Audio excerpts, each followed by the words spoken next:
Hello guys, welcome back again. ये हमारे 10th की एनसीईआरटी का चैप्टर है 11th मानव नेत्र और रंग बिरंगा संसार, जिसमें हम मानव नेत्र को लेकर डिस्कशन करने वाले हैं। तो ये आप डायग्राम देख सकते हैं। सबसे पहले आपको पता होना चाहिए यह एक अत्यंत मूल्यवान और सुग्राही ज्ञानेंद्रिय है। यह हमें अद्भुत संसार और हमारे चारों ओर के रंगों को देखने योग्य बनाता है। बिना आँखों के हमें अंधेरा है, कोई भी रंग दिखाई नहीं देगा, न हमें दिन रात के बारे में पता चलेगा। आंखें बंद करके हम वस्तुओं को उनकी गंध, स्वाद और उनके द्वारा उत्पन्न ध्वनि स्पर्श करके कुछ सीमा तक उन्हें पहचान सकते हैं। अगर आपके पास आंखें नहीं हैं तो वस्तुओं की गंध, स्वाद, उनकी उत्पन्न ध्वनि और उन्हें स्पर्श करके कुछ सीमा तक उन्हें पहचान सकते हैं, लेकिन एग्जैक्ट आपको आइडेंटिफाई करने के लिए आंखों का होना आवश्यक है। तथापि आंखों को बंद करके रंगों को पहचान पाना असंभव है। ठीक है। इस प्रकार समस्त ज्ञानेंद्रियों में मानव नेत्र सबसे ज़्यादा महत्वपूर्ण है, क्योंकि हमारे पास में जितनी भी ज्ञानेंद्रियां हैं, जितने भी जैविक ऑर्गन्स हैं, उनके द्वारा कोई ना कोई कार्य किया जाता है, लेकिन उन सब में सबसे ज़्यादा इम्पोर्टेंट आपका मानव नेत्र है, क्योंकि ये हमारे चारों ओर के रंग बिरंगे संसार को देखने योग्य बनाता है। मानव नेत्र एक कैमरे की भांति होता है। इसका लेंस निकाय एक प्रकार सुग्राही पर्दे, जिसे रेटिना दृष्टिपटल कहते हैं, पर प्रतिबिंब बनाता है।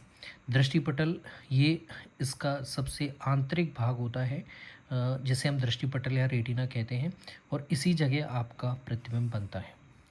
प्रकाश एक पतली झिल्ली से होकर नेत्र में प्रवेश करता है। इस झिल्ली को कॉर्निया कहते हैं या स्वच्छ मंडल कहते हैं। ये आप जो दिखाई दे रही है, देखिए ये जो झिल्ली दिखाई दे रही है पतली सी, इसे कॉर्निया या स्वच्छ मंडल कहते हैं। इसी से होके आपके क्या आता है, प्रकाश अंदर प्रवेश करता है।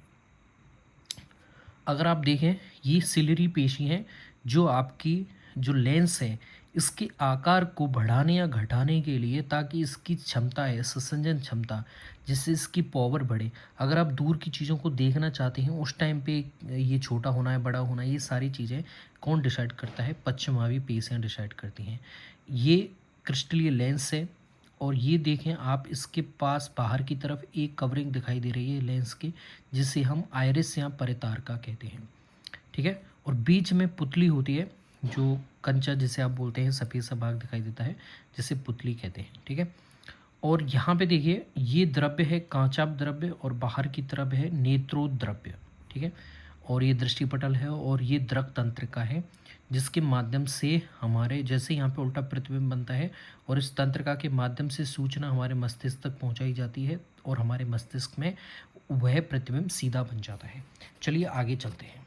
नेत्र गोलक की आकृति लगभग गोलाकार होती है। इसका व्यास लगभग 2.3 सेंटीमीटर होता है। नेत्र में प्रवेश करने वाली प्रकाश किरणों का अधिकांश अपवर्तन कॉर्निया के बाहरी पृष्ठ पर हो जाता है। तो ज़्यादातर जो प्रकाश आता है उसको कॉर्निया के बाहरी पृष्ठ से वापस अपवर्तित कर दिया जाता है। तो अपवर्तन होता है, ये आपको ध्यान रखना है। क्रिस्टलीय लेंस केवल विभिन्न दूरियों पर रखी वस्तुओं को रेटिना पर फोकसित करने के लिए आवश्यक फोकस दूरी में समायोजन करता है। कॉर्निया के पीछे एक संरचना होती है जिसे परितारका कहते हैं। दोस्तों, ये बाहर वाला जो भाग है इसे कॉर्निया कहते हैं। ज़्यादातर प्रकाश यहीं से अपवर्तित हो जाता है, जो आता है अंदर। तो ये आपकी पुतली है, और ये परितारका है जिसे हम आइरिस कहते हैं।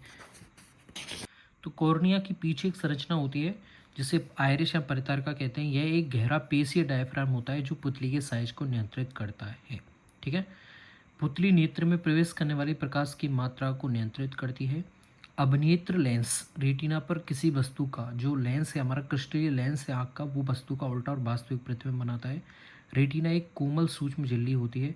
सबसे अंदर की तरफ जो दृष्टिपटल आपको दिखाई दे रहा था, वह सूक्ष्म झिल्ली होती है, जिसमें बहुत संख्या में प्रकाश सुग्राही कोशिकाएं होती हैं, जिन्हें रॉड और कॉन सेल्स कहते हैं। प्रदीप्त होने पर प्रकाश सुग्राही कोशिकाएं सक्रिय हो जाती हैं और विद्युत सिग्नल उत्पन्न करती हैं। ये सिग्नल द्रव तंत्रिकाओं द्वारा मस्तिष्क तक पहुंचा दिए जाते हैं। मस्तिष्क इन सिग्नलों की व्याख्या करता है, अंततः इस सूचना को संसाधित करता है, जिससे कि हम किसी वस्तु को जैसा है वैसा देख पाते हैं। ठीक है। अगर आप डायग्राम की तरफ जाएं तो ये अंदर की तरफ जो आपको पटल दिखाई दे रहा है, इसे हम बोलते हैं रेटिना दृष्टिपटल, और यहीं से होते हुए सारी सूचनाएं द्रव तंत्रिका के माध्यम से मस्तिष्क तक पहुंचाई जाती हैं। ये कांचाप द्रव्य है, ये बाहर की तरफ नेत्रोद्रव्य है, ये आपका लेंस है, बाहर की तरफ कॉर्निया है, ये परितारका है आयरिस जो इसके को संकुचित वगैरह करने में हेल्प करेगी। एक तो परितारका हेल्प करती है, दूसरा ये सिलेरी पेशियाँ होती हैं जो पीली सी आपको दिखाई दे रही हैं, ठीक है। स्वच्छ मंडल ये आपको दिखाई दे रहा है। अब कुछ डिफेक्ट दिखाए गए हैं।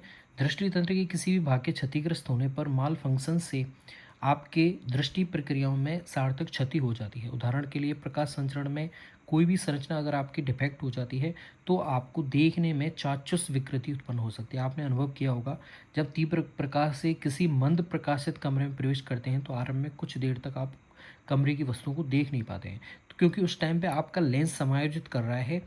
आप तेज प्रकाश से एकदम धीमे प्रकाश में जाएंगे तो कुछ समय पश्चात आप उसी मंद प्रकाशित कमरे की वस्तुओं को देख पाते हैं। अगर देखें तो जब प्रकाश अत्यधिक चमकीला होता है तो आयरिस सिकुड़कर पुतली को छोटा बना देती है, जिससे आंख में कम प्रवेश कर पाता है। परंतु जब प्रकाश मंद होता है तो आयरिस फैलकर पुतली को बड़ा बना देती है, जिससे आंख में ज़्यादा से ज़्यादा प्रकाश प्रवेश कर पाए।